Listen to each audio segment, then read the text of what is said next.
Hi, everybody.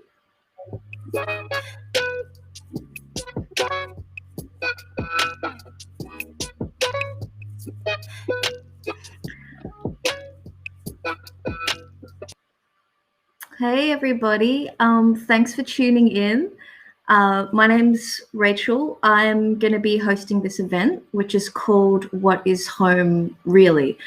It's organised by Multicultural Arts Victoria. And Yeah, so I'll be talking to 3 other artists who have made some very interesting artworks during this lockdown time.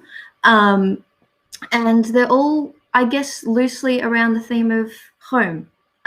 So before I introduce them, I'll just quickly acknowledge country, which I shouldn't have said quickly. It's something that I take really seriously. Sorry. I'm speaking to you from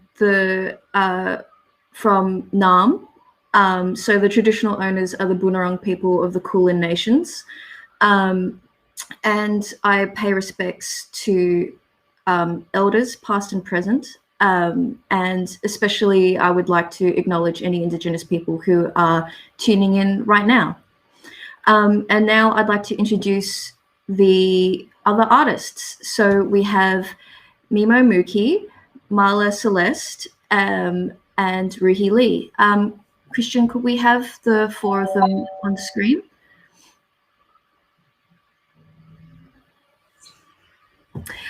So audience, say hello to Mimo, Marla, and Ruhi.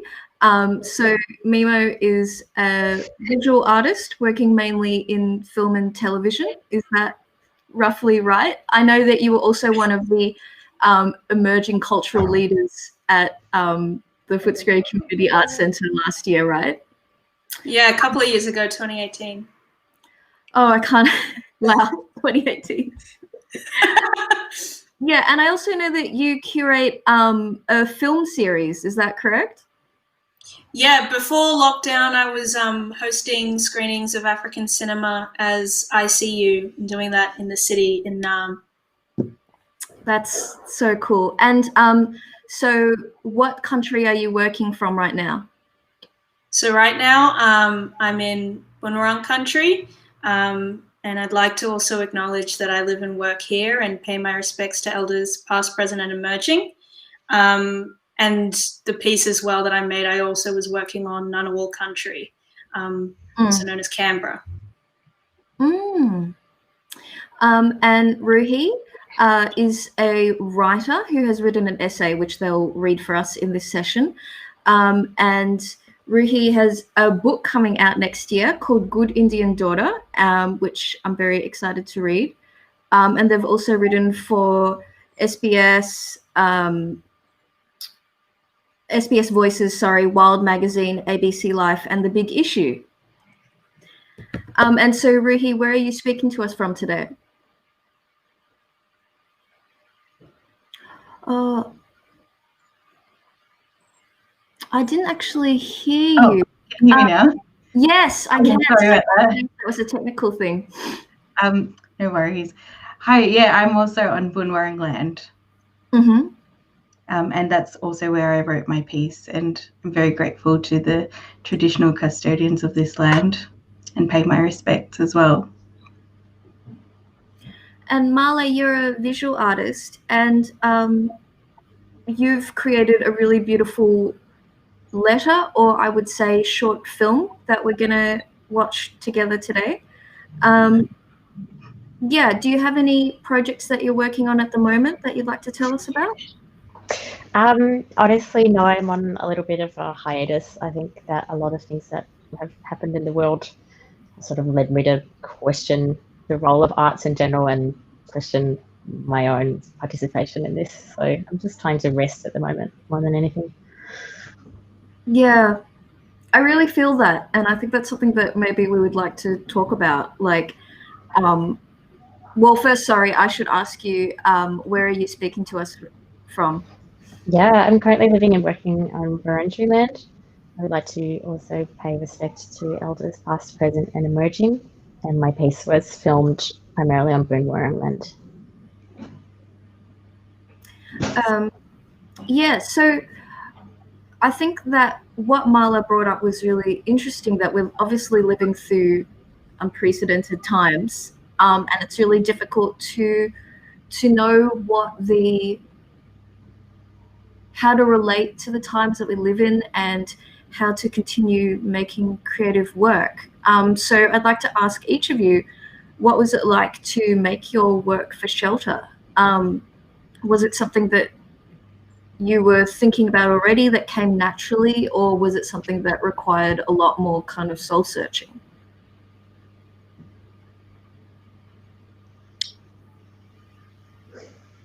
I'd say that it was quite difficult for me to get out of bed and make work.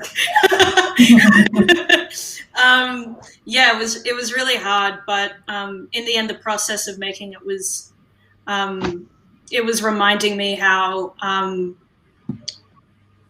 self-soothing being creative can be, and in the end, I really enjoyed the process of making it, and it was something to do when I was locked down in the first lockdown here in Melbourne. Yeah, I thought that, I mean, Marla's is really clearly written as a letter to someone from a distance, but I think that actually all the artworks have this element of seeming really like introverted and taking the space of the artwork to like spend some time with yourself and like reflect. And yeah, I want to ask you guys how your creative practice has changed. I guess a lot of people work from studios, but obviously we're all working from home at the moment. How have you found that interesting or a struggle?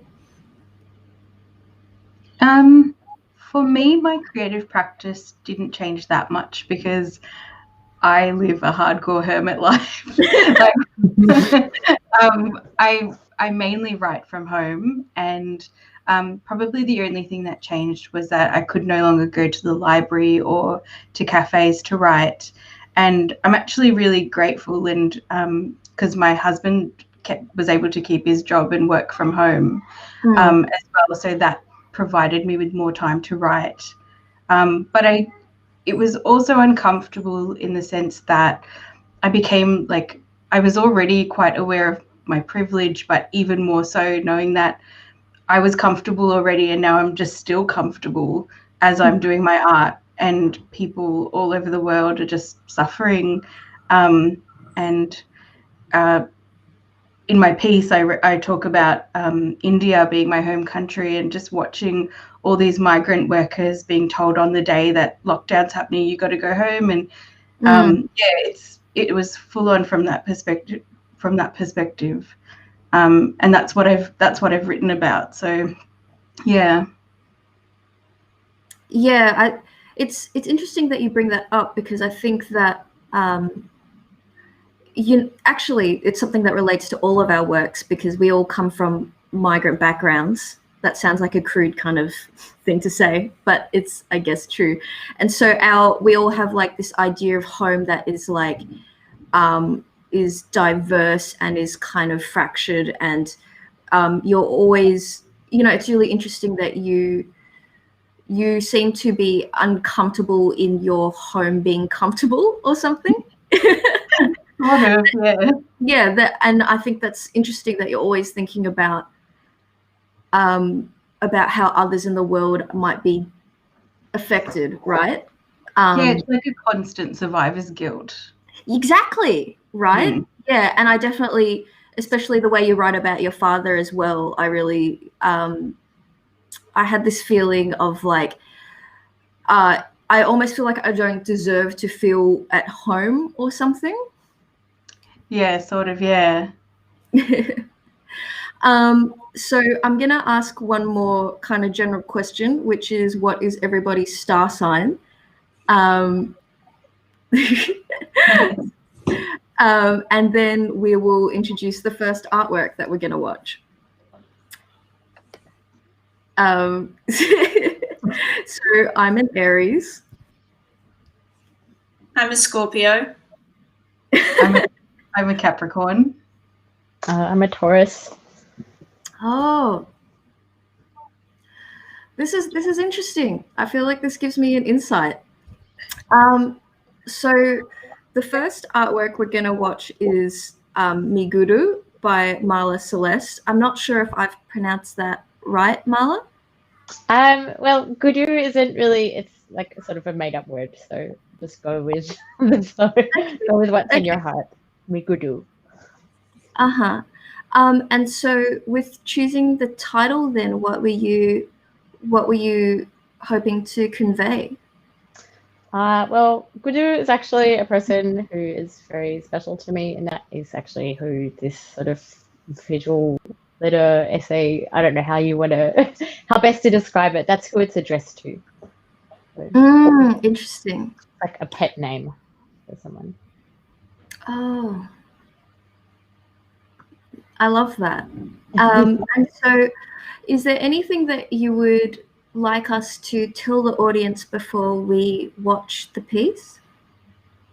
Yeah, I don't know whether it should be before or after. I don't want to sort of say too much, but I suppose just as context, it's something that I made shortly after having evacuated back to Australia as a result of the pandemic. I was living in Lima, so it's really quite shell-shocked and didn't really recognize anything around me. In some ways, I'm still struggling with it now. It's the most personal work I've ever made, and I think thanks to Mav being part of this program and being commissioned to make it, it sort of allowed me to tell myself that it's okay. It's okay. It's not navel gazing. It's not selfish to be making art while the world is ending. It's all right. And it gave me a voice, which was a really powerful thing, and it helped me work through a lot that was going on for me at the time. I felt the same actually about the Shelter Commission. I felt really at a loss as to what to do, and then like you said, it kind of convinced me that it wasn't self-indulgent to want to make something during this time. So now we'll play Migudu, which is a short film. I don't think there's anything in it that we need to warn the audience about. So yeah, we'll just go straight into it.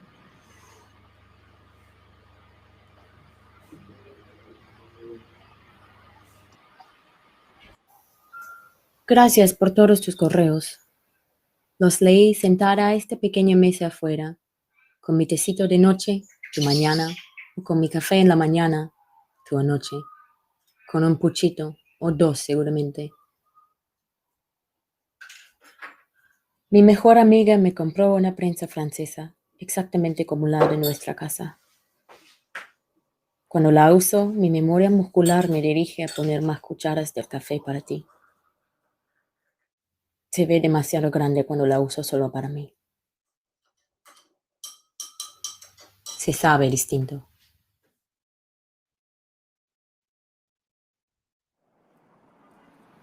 Lo siento que no he podido responderte hasta ahora, pero te prometo que las leí cada una de tus palabras. Mi cerebro ha sido tan borroso, como la niebla que te envuelve en nuestra Lima gris. Creo que vivimos ya en una forma de autoaislamiento por bastante tiempo antes, un encierro que cayó entre lo involuntario e invitado. Extraño ver a los gavilanes desde nuestra pequeña depa, como me llamarías a la ventana cuando pintaba o jugaba tonterías en mi celular para verlos dando vueltas en el aire, espiando entre nuestras macetas y ropa seca, la maracuyá que nunca dio fruto. Creo que cuando teníamos al nuestro Cinnamon bebé en casa, recuperando su fuerza entre esos libros que aún necesitabas ordenar en la pequeña habitación de atrás, ese día que le liberamos en el parque por la vuelta, vestidos como locos, tú con tu bulto de toallas en los brazos y yo con las guantes de tu mamá. Creo que estos eran mis días más felices. Por instinto, mis ojos buscan sus nidos en los pinos de aquí.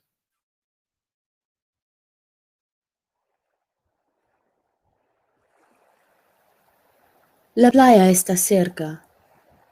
Puedo llegar caminando en unos 15 minutos, navegando callejones pequeños y vacíos. Por allí hay una pista que te lleva pasando el muelle a un mirador encima de un pequeño precipicio. Tiene una estructura rara de metal en su cima. Me gusta escalar las vallas y sentarme justo al borde. Allí me quedo y miro las olas como un ave. Sentada en esas piedras puedo pensar.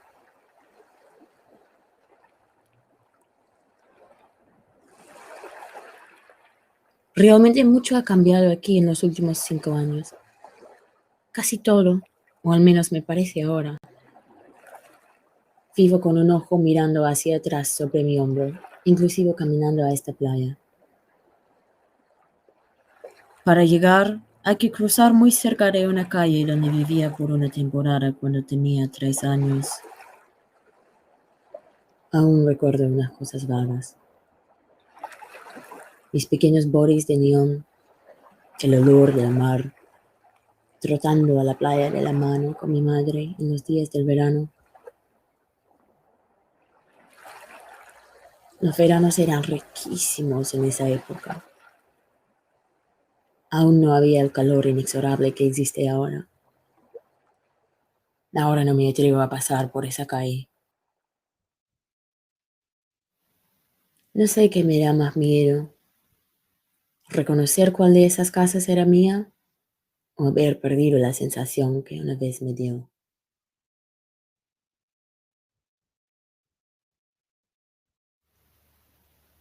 Esta ensenada es la playa interna de la península. Esta es la bahía protegida, el sol y la calma que me acogieron en algunos de esos hermosos días del verano.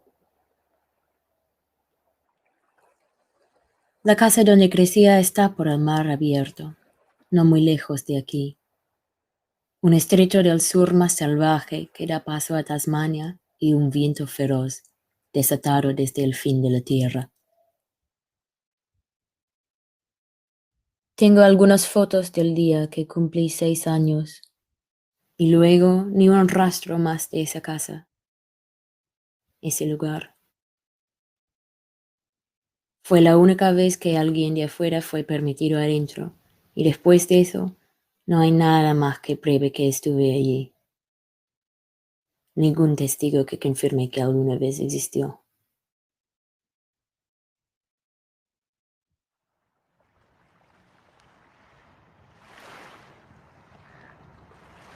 El hogar es un dragón que he perseguido, que he tratado de tallar o encontrar por mí mismo.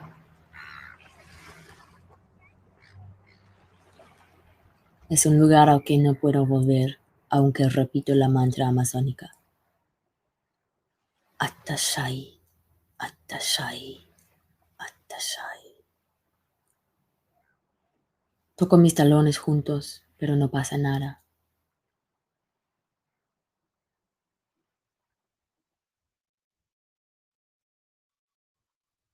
Me estoy quedando en la casa de la mamá de mi mejor amiga. Es un lugar familiar y reconfortantemente no ha cambiado tanto. Aún tiene el olor que tenía cuando visitaría después de la escuela, aunque se siente más vacía ahora. Aún tiene tanta belleza.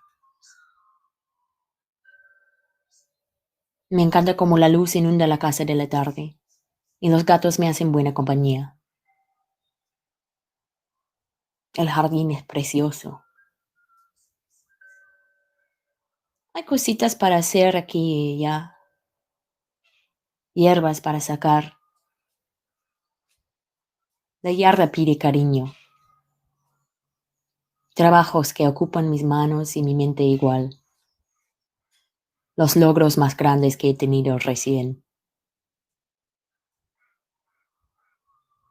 Poco a poco, mi chacrita va tomando su forma. Y ver a mis plántulas me hace feliz.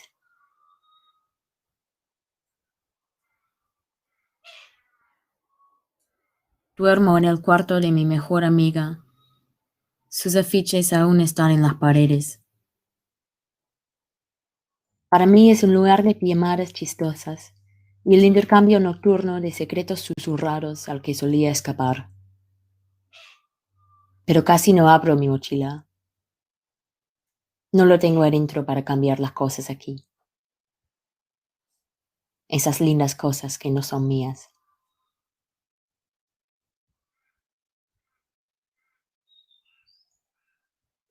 Ordené el rompus. Pintaba encima del verde y rechueco que había, con una blanca limpia y fresca. Suavemente comienzo a ocupar este lugar. Compré unas cositas para llamarlas mías y unas botas nuevas de un tacora que acabé de abrir de nuevo. Pongo mis cositas en sus lugares y me digo, estoy aquí ahora. Estoy aquí ahora nomás.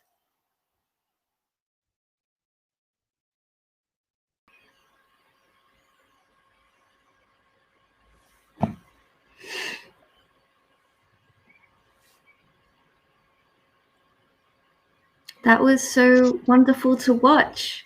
I feel I've watched it quite a few times now, Marla, and I always really enjoy it. I feel like, you know, it's clearly really intimate. You mentioned before that you wrote it to someone who you love very much, but I think that it's really there's a universality about it, right?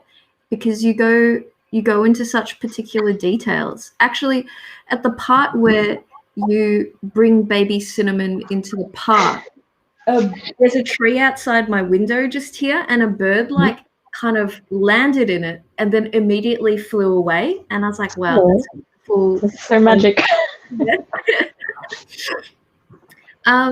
Yeah, so I guess one thought I had then was that it's your best friend's house, but they are no longer there. And if you were living with your best friend, you would feel probably more at home, because home can be like who you're comfortable with.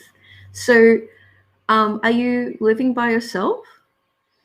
So yeah, I was staying at my childhood best friend's mother's house very near to my hometown when I can't even say when I first arrived, because the whole journey was just so lengthy and confusing. My evacuation flight took me to Brisbane. I stayed with my sister briefly in rural New South Wales, then at her house in Beechworth, then at my best friend's house for one night, and then finally to her mother's home. And it was a very scrambled experience.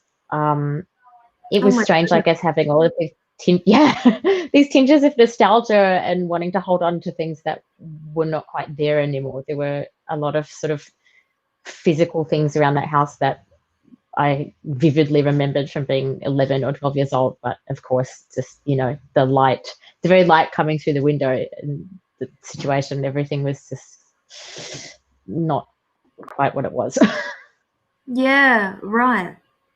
I really appreciate, I mean, there's so many beautiful images in it. I love the part where you talk about, so did you have a pet bird or something? Did you find a bird?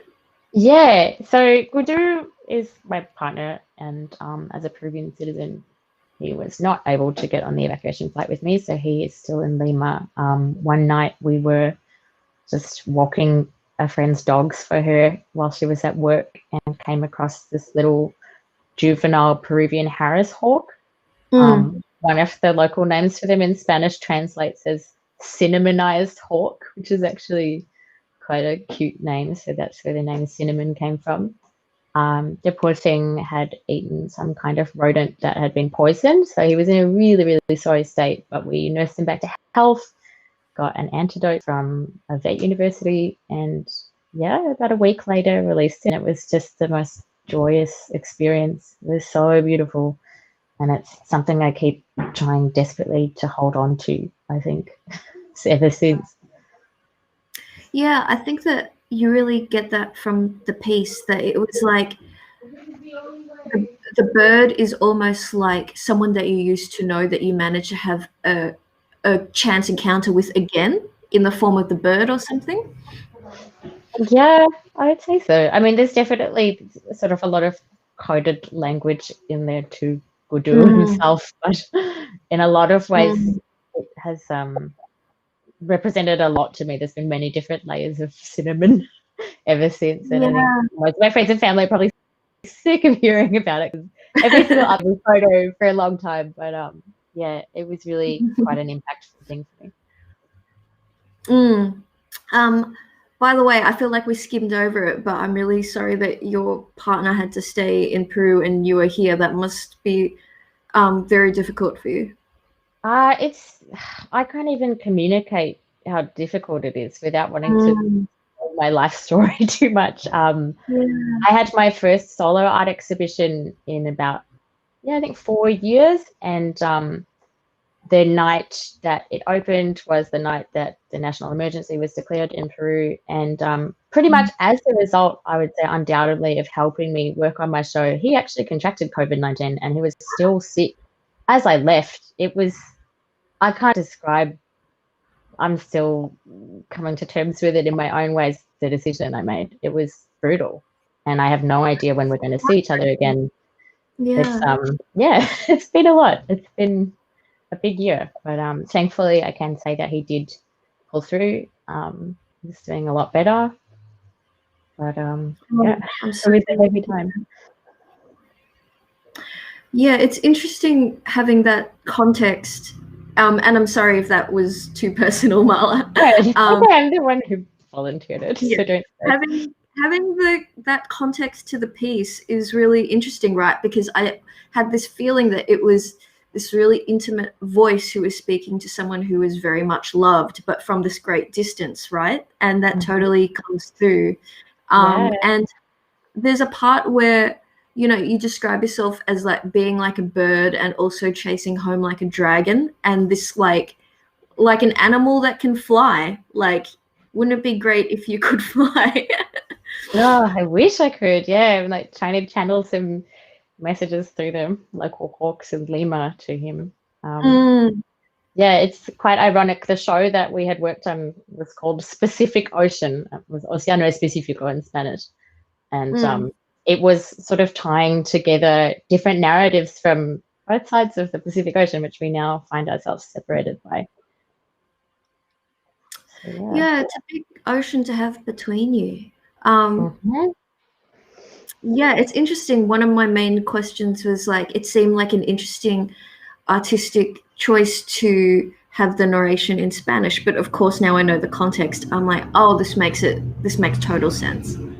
Yeah, I mean, there's I should also mention that there are other languages spoken in that video. There are phrases in Quechua and Shipibo Conibo, which are Hispanic indigenous languages in Peru.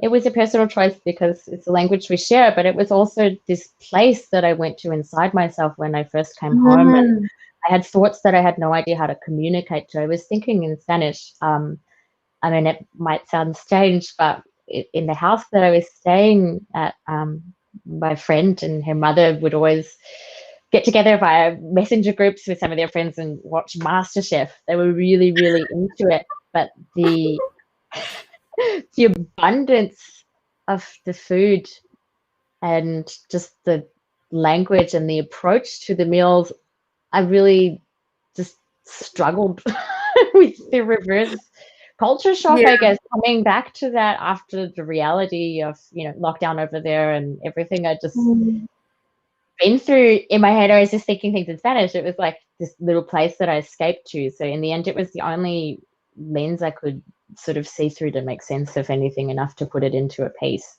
And same thing, writing to him was the way that I managed to actually tap into all of these feelings. There was a lot of grief, I think, more than anything, in the air around me, and he would constantly just send me little emails about our little apartment and watering our plants and, like, I don't know, the lady down the street who used to sell bread and this, that, the other, and all of these things I missed, and I had no idea how to respond to and how to introduce the idea of this place that he's never been to, that he's not going to have the chance realistically to come to anytime soon, and to try and sort of present this vision or this understanding of it as I myself was also coming to terms with it and rediscovering it, I guess.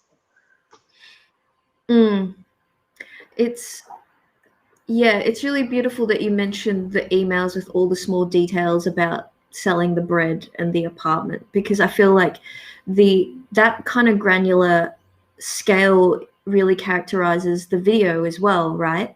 You know, you talk about the coffee press and planting the seedlings, and it's all these kind of like little moves that make the home. And like I felt like this in the film, you're trying to share that with us as well.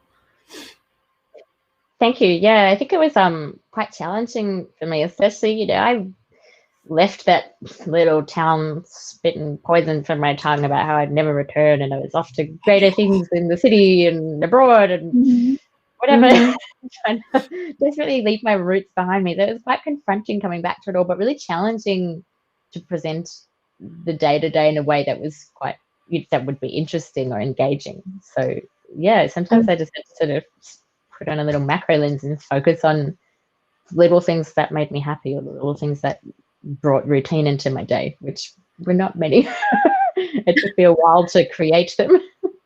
Yeah, it's like the activities make the home more than, the physicality of the home or something. I'd like to bring in the other artists because they might have comments or thoughts about the film as well. Hello. Did you guys have any thoughts on Marla's piece? Because we had a bit of a discussion before. It was so beautiful, Marla, and like I really, really enjoyed watching it first time and watching it again. And one of my favorite bits was when you were sort of talking about the garden, and I think a lot of people have been returning to activities that perhaps we didn't have the time to do before, and I felt really touched by that, and that line that the garden was asking for your affection was really, really sweet. Thank you. Yeah, I agree. It was incredibly beautiful, and I love that there was, in this particular piece, it was just your voice and no music, and you mentioned that there was quite a bit that was coded, but it's like I didn't mind that at all. I loved how you talked about the passion fruit on the balcony that didn't bear any fruit, and as Mime mentioned, the garden and all these, even the drawer that closes at the end, like the drawer. I love the drawer at the end. It's here behind me, yeah. And for context, there's little seeds that are in it, or this Amazonian plant called Wairuro, and they're said to bring good luck. So I'm virtually sending everybody some secretly smuggled in seeds. Don't tell cousins, please. I would never dob. It's not like this is going to be on any kind of media platform or anything, is it? No, it's okay. I can see there's only 18 people watching, and I can guarantee none of them are cops. So, so I'm conscious of time, though. So the next artwork we would like to. Well, actually, we're not going to watch it. We're going to listen to Ruhi read an essay. So Ruhi's written an essay during lockdown, which I guess is about, it looks at the different kind of homes that they and their family have had. And it's almost like their gaze travels the whole world and realizes that home is not necessarily a geographical location. Ruhi, is there anything that you would like to tell the audience before you start reading? Yeah, I just want to give the audience a quick heads up for any Indigenous viewers that I do mention a deceased person who is a poet that I reference, and also I do mention some statistics that can be a little distressing. Just as a heads up, feel free to sit this one out. I do refer to sexual violence and suicide in the statistics. So, yeah.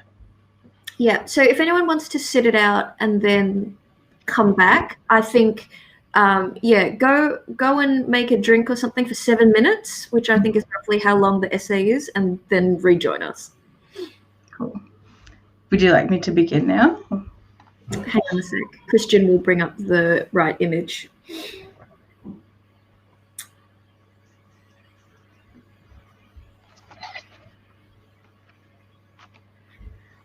Okay, I think we're ready. Okay, cool. All right, so this is a lyric essay that I wrote, and it's called Home Tomorrow. The German word Fernweh is like a hammock for my bones. It loosely translates to far sickness or homesickness for a place one has never been to. I am comforted when I stumble upon words that give expression to nameless feelings. My father, too, may have found solace in knowing such a word existed had he picked it up during his time in Germany. He was born in Bellary, India, and spent his childhood moving between his mother's village in Chitradurga and Hidkul Dam and Dharwad. As an adult, he worked in countries across the Middle East and Europe before migrating to Melbourne. When asked of all the places he'd spent his peripatetic life, which one he felt most at home in, he didn't have an answer for me. Before COVID-19 changed everything, I had plans to visit my homeland in India. Exciting though it was, I was secretly relieved at having to cancel. A part of me was reluctant to return to a place where I'd once again embody statistics that made me feel weak and brought to remembrance the mouldy corners of my past. In India, a child is sexually abused every 15 minutes, and in 50% of those cases, the perpetrator is a known and trusted adult. In India, a woman is raped every 20 minutes. Indian women constitute almost 40% of all suicides around the world. No, instead I preferred to stay at home in Australia, where I was blissfully unaware that the Indigenous suicide rate is about double that of the non-Indigenous population. Suicide is the leading cause of death for Indigenous children aged between 5 and 17. First Nations people are more likely to be incarcerated, to earn less, and to die earlier. Lisa Bellier, Gurnpil woman of the Nunakul people of Minjariba, wrote in her poem Tears of Hope, "A wounded soul can heal if tears are possible. If Mother Earth can find just one tear, we know there can be a tomorrow." Mother Nature cries tears of joy when her oppressors are in lockdown. If I'd ended up going to India, I'd have witnessed clear waters flowing through the perennially polluted Ganga Nadi and breathed clean, fresh air in Delhi and Punjab, where people could see the Himalayan mountains for the first time in 30 years. Such a sight would have made me cry too. Throwing up commonly causes the eyes to water. I remember my father rubbing my back any time I fell sick as a child, offering words of consolation. It's better that it all comes out of your system. The entire world is vomiting right now. Racism, gender inequality, intolerance, corruption, injustice. It's better that it all comes out of our systems. People are homesick for a place they have never been. My father rarely cries. His trauma is bottled up. I don't think he's ever found a refuge that he feels is strong enough to hold him while he breaks open to let his melodies out. I hope with all my heart that one day he will. Home can be a receptacle for one's belongings. Home can be the feeling of proximity to loved ones. Home can be a collection of sounds like the ringing of outdoor chimes, the barking of a dog, and the buzz of the kitchen exhaust. You can feel at home in a word, like fernweh. Home may be a physical location that holds the promise of safety in the face of one's injured past.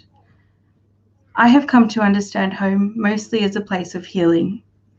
We are nomads because home is changing every day as protesters, poets, and ordinary people everywhere seek to make the world better for others.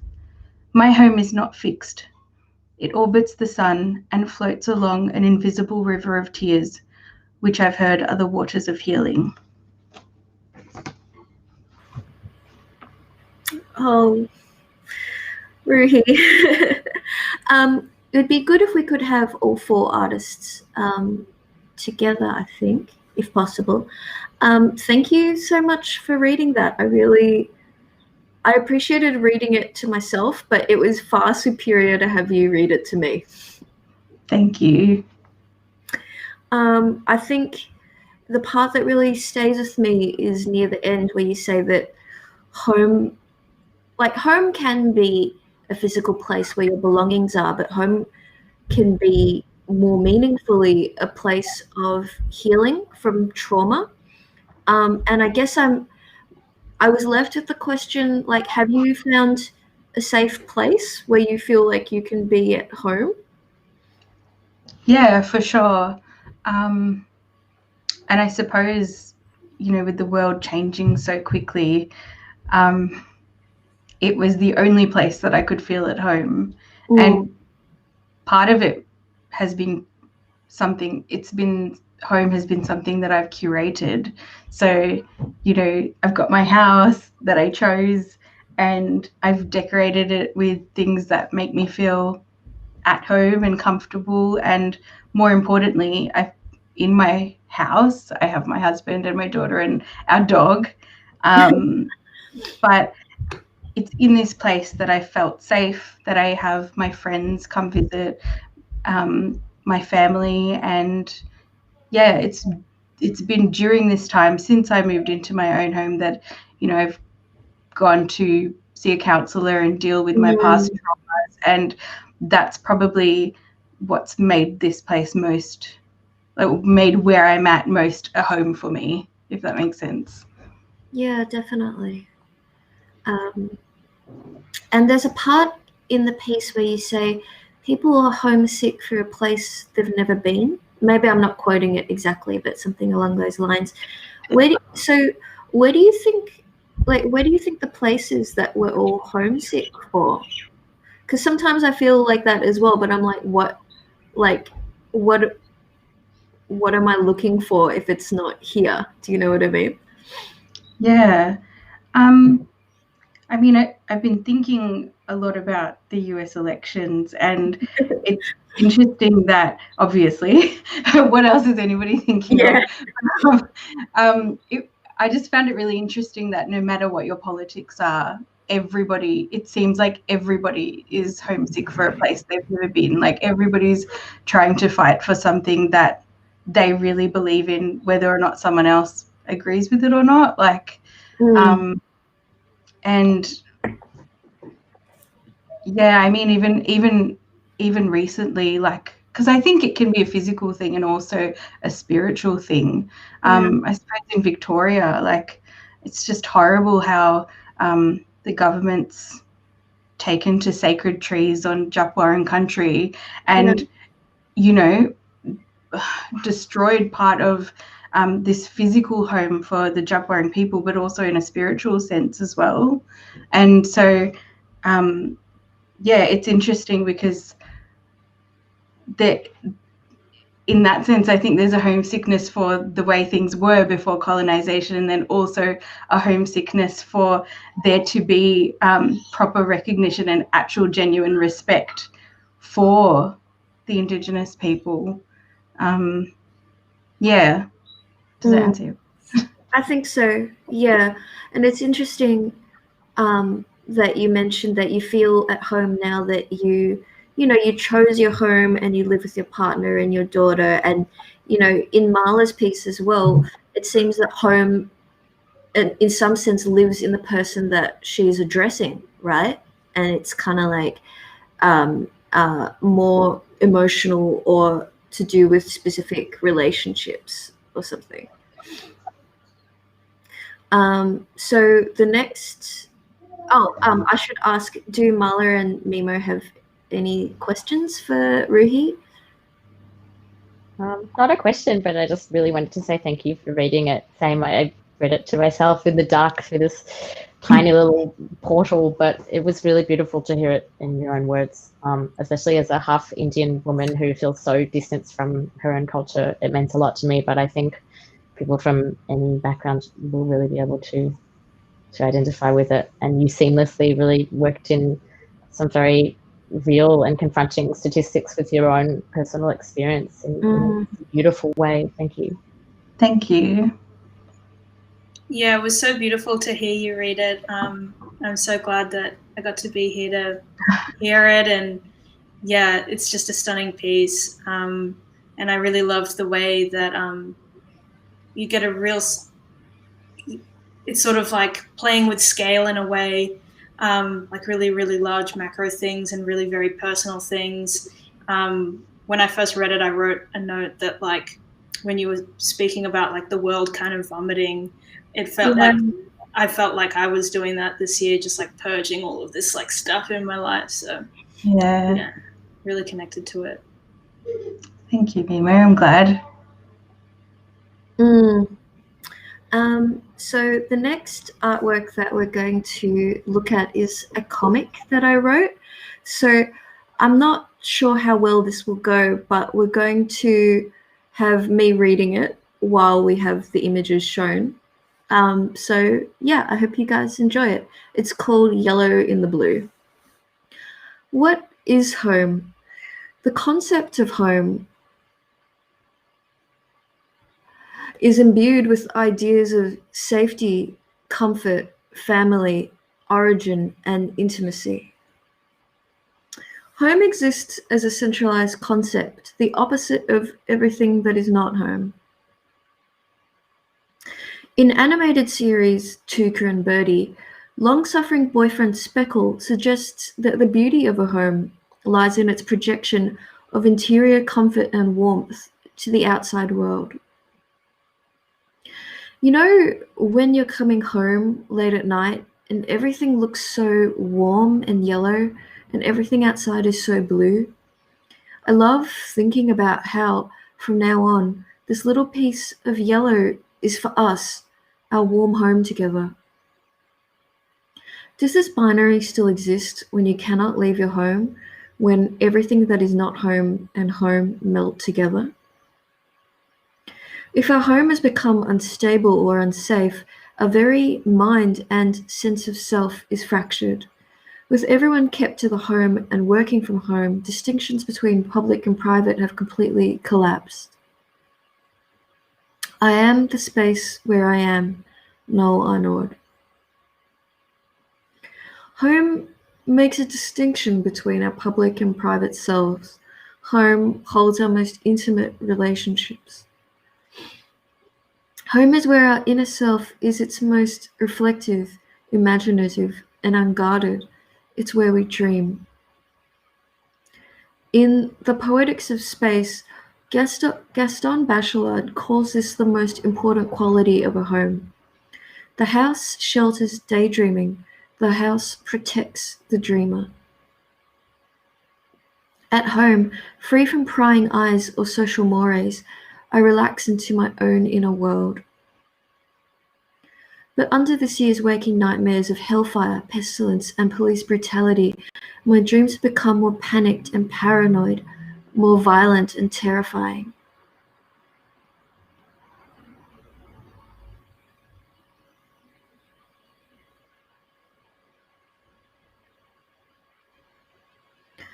Home is integral to our conception of the world.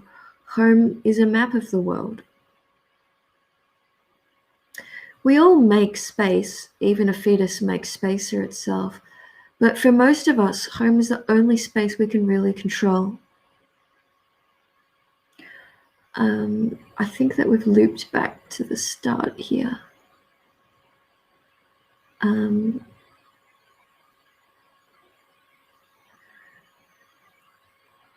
But that's okay. So that was the first half of the piece. I think it would be good if we could have the four artists together on the screen.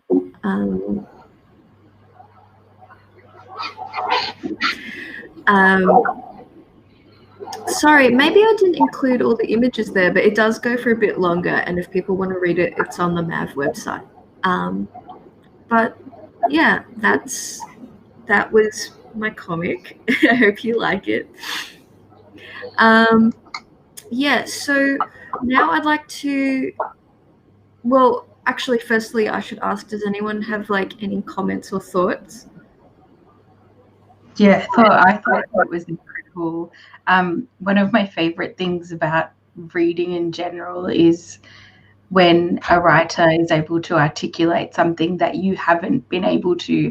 And I found that you did that so many times in your piece, except it was even more amazing because it was accompanied by an illustration that just took it to the next level in terms of being able to see what you were thinking, being able to articulate what you were saying in such a beautiful way.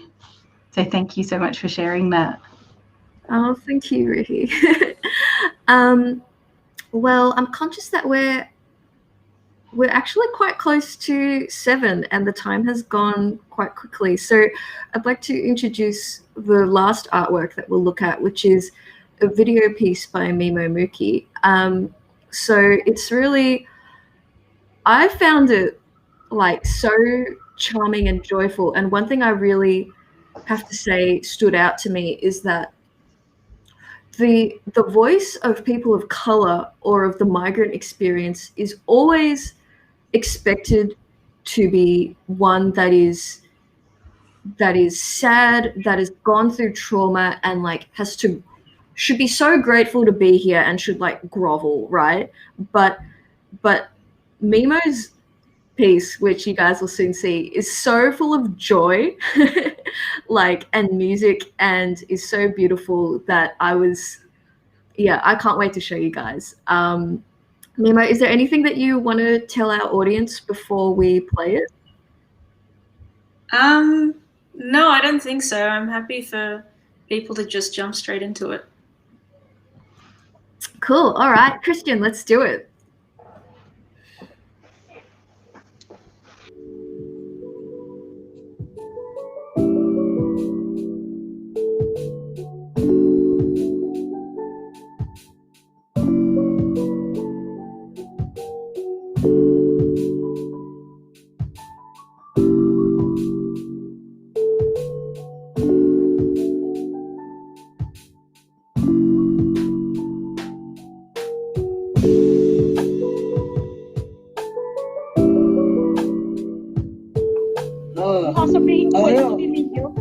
Punta rito yung dati mo.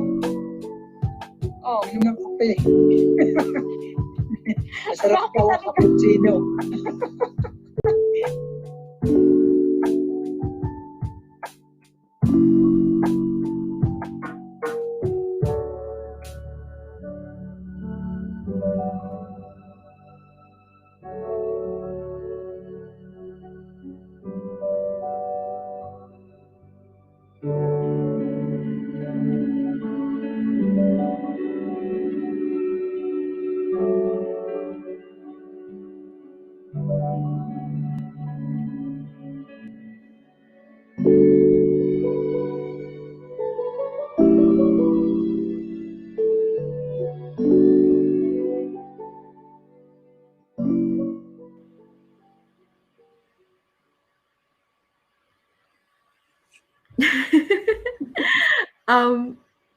It just makes me smile. I really felt that, you know, your work really acknowledges ancestors and their presence in your life as well. There's a line in your piece that I really love, which is you say something like, "I'm tending to my roots and blossoms growing in many homes." And I guess I'd like to ask you what you do to make your home or to feel at home and to make the space yours. Yeah, at the time I started like Tagalog lessons because I was really missing. I grew up, my mom's Filipino, and everybody was speaking Tagalog in the house, and so that was something that I did in the first lockdown that really helped. And spending a lot of time speaking to my parents who were interstate and my grandparents, and making food that they would make me, and learning recipes and getting recipes from them like over the phone because they refuse to write them out. They have to tell me. But yeah, doing those kinds of things really, really helped me create a sense of home in my space and in my body as well. It would be really good if we could have all 4 artists on the screen together. So I just wanted to ask a question that popped up. It's disappeared now, but I'll just quote it as I remember it, which is that all the pieces have a theme of green in them. and growing things. So is that something that everyone has found like relevant or interesting to them during lockdown?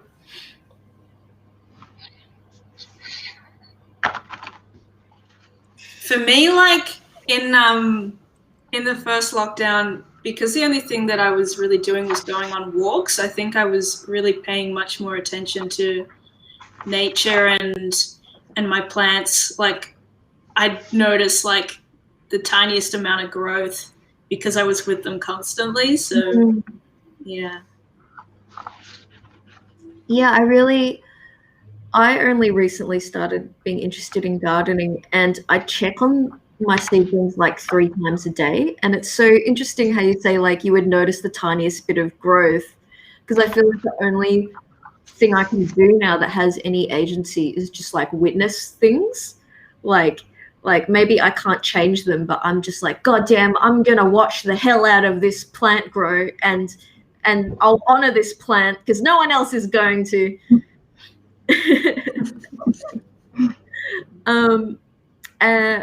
What was I going to say? Well, firstly, before I continue, I want to ask Marla and Ruhi if you had any comments or thoughts about the film. It's just so joyous and so lovely. And yeah, the quote, "I eat my homes," is amazing. Like, please, a merch line of that for all of us. It's so good. And yeah, I hope that everyone watching as well can check out the rest of your work, Rachel, because it's also very, very stunning and really powerful. We've had a few people say that they really love your phrase, Mimo, "I eat my many homes." Is eating, because you mentioned that cooking is really important to you, is eating like equally important? Probably more important than the cooking. That's the bit that I like the most, is the eating. Yeah, it's really interesting that you bring up the recipes and this urge to make food that you grew up with, because I found the exact same. Like I've got like my interest in making mapo tofu is like so extreme now, and like congee and all these foods that I grew up eating. Whereas I think I took it for granted in the past, and also I could visit my parents anytime I liked in the past. So I took that food for granted, God damn it, and now I need to make it myself. I wanted to ask you one last question, Mimo, which was about ancestors and how your work really goes through a number of different homes. And I really felt this sense of continued kinship and respect for where you came from or your ancestors. And I would like to ask you, like, apart from the food aspect, how do you pay respect to that in your life? I think it's mainly through making art that I feel like I connect with my ancestors that way. Because I'm disconnected to my ancestral lands and to the language as well. I'm only like coming back to it. But the practice of making art and music and dance is like something that I feel immediately connects me, and I can like feel all of that and all of the people behind me who have supported me that I've never met but that watch over me. So yeah, I feel the same way, actually. And it's beautiful to hear it from somebody else. Like, if I'm dealing with some difficulty in my life, or like if I am the victim of some discrimination, I try to let it not bother me, because there's all these people behind me, and I know that I come from this culture that is really strong and magical. So how could anyone really hurt me, But I never said that out loud until you said that. So that's really nice to hear that. So I guess I'd like to finish by asking each of you how, you know, like mentally, where are you at now, and what are you doing to claim your space and make home feel like yours, and what kind of self-care you're able to practice at the moment.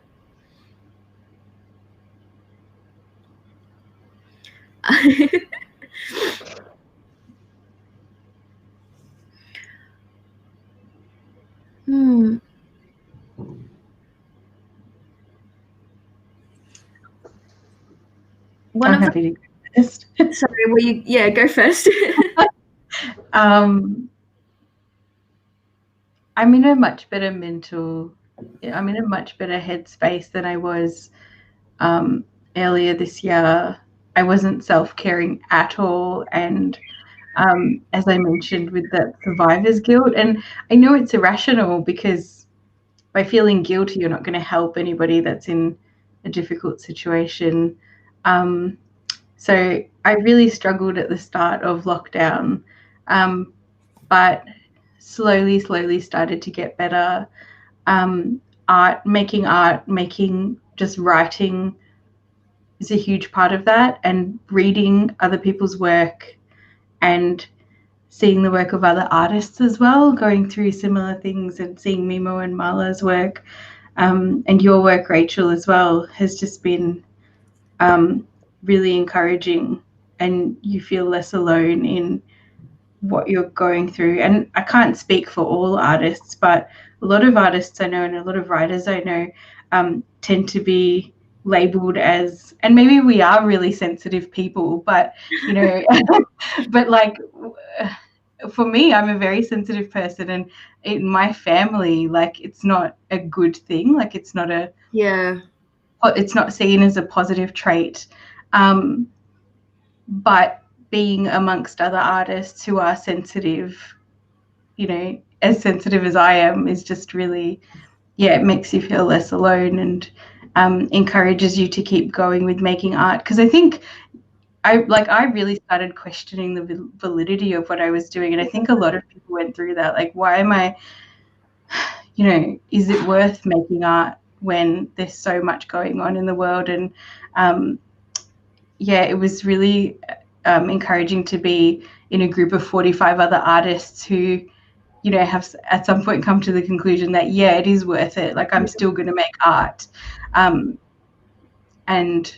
not in some cases just for yourself, but like in a lot of cases for other people as well. And it's really edifying to be part of that.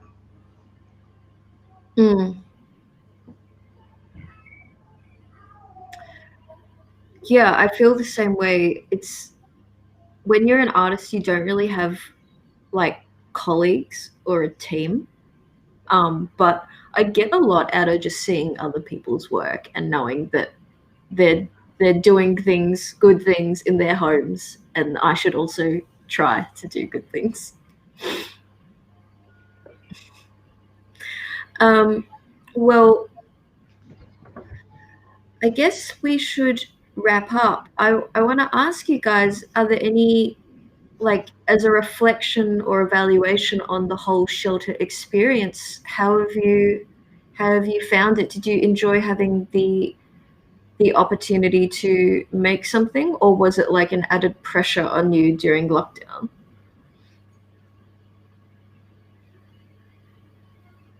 I definitely enjoyed the process of it. At first, it was quite hard to push through, just feeling terrible. But in the end, like it gave me a lot of hope, and I'm glad to hear that you all found my piece joyful, because in the end, it was quite joyful for me to realize that I can find a sense of home without physically being with people, or physically being in spaces that are really near and dear to me. So in that way, it did give me some sense of hope, which I'm clinging on to. Yeah, absolutely. And what about you, Mala? How have you found the whole now that it's been a bit of time since you made it and we're looking back on it, how do you find the whole experience? It's delicate. I think many artists have an issue with going back and looking at things they've previously done, and it's hard to resist, you know, viewing it with today's eyes of what I would change or what I would say differently. But I think, I mean, it's been a really nice reminder for me that it's okay to feel, and it's okay to release that somewhere, and it's, you know, more than okay, it's advisable and healthy. I've really just been trying to force myself to practice gratitude instead of guilt with a lot of my thoughts around this situation and just how lucky we are here in Australia, you know, in the scheme of things. And yeah, participating in Shelter has introduced me to so many new and fantastic, wonderful artists who I can now research and follow. So it's been really nice to connect with everyone's work, and I find parts of myself identifying with, you know, although we're so far away from each other, I think there's really a very common thread in a lot of the experiences we're having. So it's nice to feel less alone. For sure. Now, before we end, I would like to, Christian, if we can put up the Instagram handles and social media of the various artists. That's just in case anyone in the audience wants to follow them. If you have heard anything today that you find really interesting, yeah, definitely follow these artists because they're all amazing and they have interesting things to say. Well, thank you. Thank you, guys. Thank you to the audience for joining us. It's a beautiful day, so there's many other things you could have been doing, so really appreciate your time. Yeah, do we have any parting comments or thoughts? I just wanted to say thanks, and this has been really sweet, and thanks everybody who's been watching as well. Thanks, Mimi. I second that. And thanks, Rachel, for being an awesome host, and to Mav for putting all of this together. It's been great. Yeah, we should definitely thank Mav. We had a lot of support and encouragement because I think we're all naturally very shy people. So, so thank you very much. And thanks to our producer, Christian. You can't see him, but he's very handsome. Cool. Well, I'm going to bid everyone good night and close this. Yeah, thank you everybody for joining us. Thank you so